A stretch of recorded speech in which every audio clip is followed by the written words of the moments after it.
Welcome students to the series of lecture on fixed income. And in the series of lecture of fixed income, today we are introducing the valuation of the corporate bond. Then you will ask the question, introducing the valuation of corporate bond, what does it mean? What we were valuing till now? Till now, we were only valuing the government bond. Till now, whatever we have discussed in the valuation was related to government bond. Because if we talk about the corporate bond, it will add a layer of complexity and it would be very difficult for you to understand some simple concepts of duration, convexity, callable bond, puttable bond, right?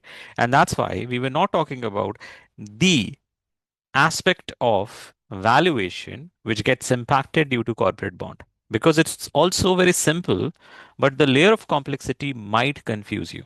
So now, what will change in the valuation if we value the corporate bond? We studied till now to value the bonds, and I'm saying those bonds were government bond, not the corporate bond. Now, so because we have valued till now the government bond, we were talking about I by Y, which was nothing but a risk-free rate. It was a risk-free rate. Why it was a risk-free rate? Because when you buy a bond issued by the government, you're not worried about if they will default or not because the government can print the money and give it back to you, right? So they cannot default. If government is issuing a bond in the same country, then they can print the money and give the money back to you even if they don't have cash. So they cannot default. So there were no discussion of risk or there were no discussion of default. But in corporate bond, when a corporate organization, people like me, issues the bond, there is a chance of default. I can default. There is a risk. There is a risk because there is a default risk. The corporate can default. Any corporate can default. Whether it is Tata Steel, ITC, whatever, the condition may change and they might default. They may default, right? But they can default. They cannot print money and give you back the coupon and the face value. No, they cannot. So there is a risk. And if there is a risk, you will not demand the risk free rate. You would demand a higher return from the corporate bond because you're taking the risk. You're buying the bond, you're taking the risk, and you want to be compensated for that risk. So, in this case, how the valuation will change, how the valuation would be different in the corporate bond compared to government bond. So government bond has face value 1000, coupon 6%, coupon frequency annual, maturity 3 year, I by Y 7%.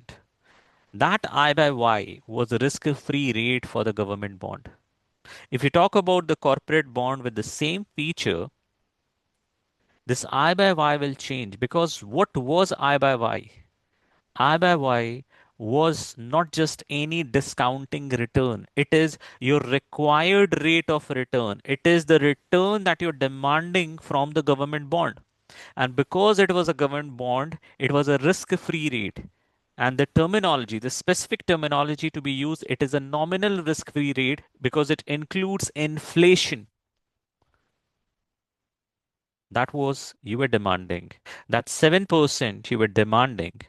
That was your required rate of return for the government bond.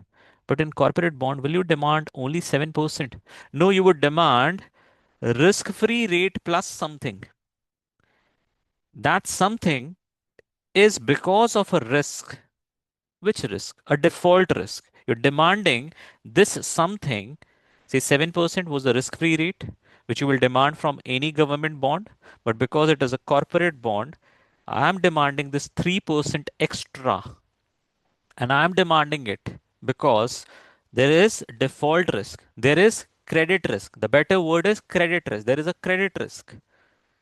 And this 3%, because it is for the credit risk, is called as credit spread. So in the valuation, what will change? If you do the valuation of this bond, what will change?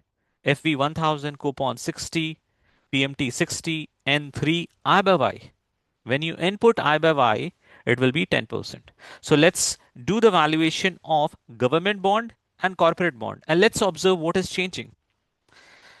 Second clear works, second clear TVM, 1000 FV, 60 PMT, I by Y 7, N3, compute PV, 973.75. Now, this was the valuation of what? A government bond.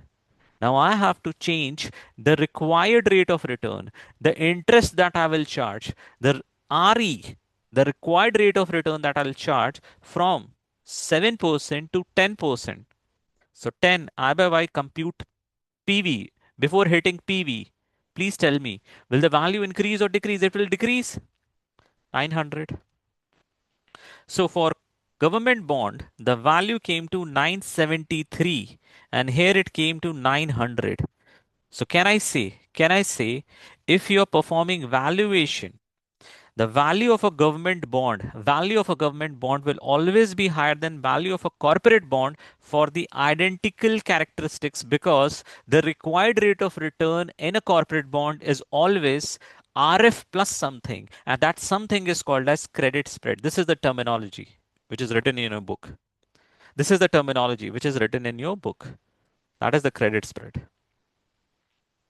So for the same feature, for the same characteristics of the bond, the value of the government bond will always be higher than the value of the corporate bond.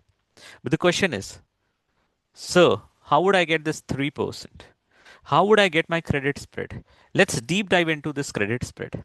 What is credit spread? Credit spread is the charge of credit risk that I am taking while purchasing your bond.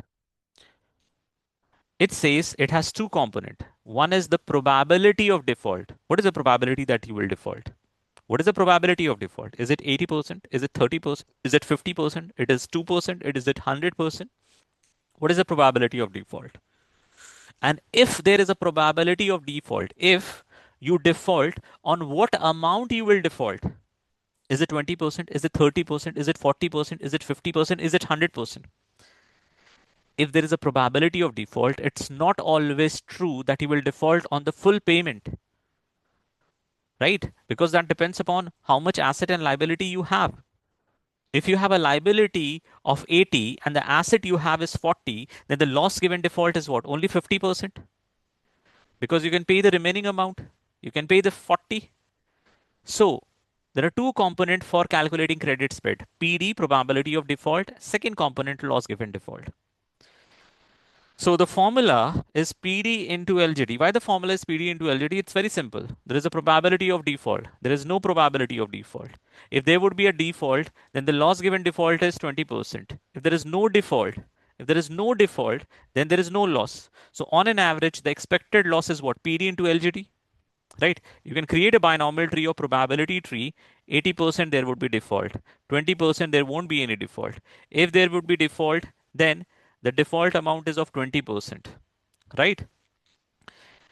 If there is no default, there won't be any default. So it is 0%. So what you will do, if I ask you to calculate the expected value, it would be always what? 80% into 20%. So it's a simple probability multiplication. Now, why the expected value is equal to probability into value, for that you have to study mean, which is in our series of statistics. So credit spread formula is PD into LGD. But you can also assess the credit quality of any firm, any corporate by yourself by assessing what? By understanding the balance sheet. What is asset? What is liability? Is asset greater than liability? Okay, they will not default. If asset is less than liability, there is probability of default, and then you will calculate what is the possible loss given default. Either you can do this analysis yourself, or you can hire some rating agencies like S&P and Moody's to provide the ratings, and they already do perform the rating analysis, and they give the rating to different corporates. The kind of rating they provide is like this: triple A, double A, triple B, double B, B, triple C, double C, C, D. D stands for default. And triple A stands for the best rated bond, the government bonds. And there could be some corporate which could be triple A rated, like Tata Steel, like ITC. However, most of the corporate will fall under these rating, which means there is a probability of default. We have to add higher credit spread for them. So as the rating are given here, AAA is the best rated firm. So the credit spread that you will apply here is the lowest. You might not apply the credit spread. And in this case, you will apply the highest credit spread. Okay. Here it could be like 2%. Here it would be like 12% or 16%, 20%. So these are called as high yield bond. These are called as investment grade bond. Okay. So I gave you a sense that how you will value the corporate bond, and it is not going to be very different than the valuation of a government bond. The only caveat is that you have to add credit spread. How you calculate the credit spread with the help of PD and LGD. How you get PD and LGD, that's a very complicated story, which you study in FRM level 2 in detail, and also a bit in CFL level 2 in detail. So I'll not get into the depth of what are the different models to predict probability of default or loss given default, but you got this number, and you can also use rating firm to find your probability of default. Okay, so hope this makes sense. But the key message here is the valuation is not going to be very different for a corporate bond and a government bond. The only component that is different is this required rate of return, that I by Y, where you add the credit spread. That's it. With that, I'll pause here. Thank you. Have a nice day.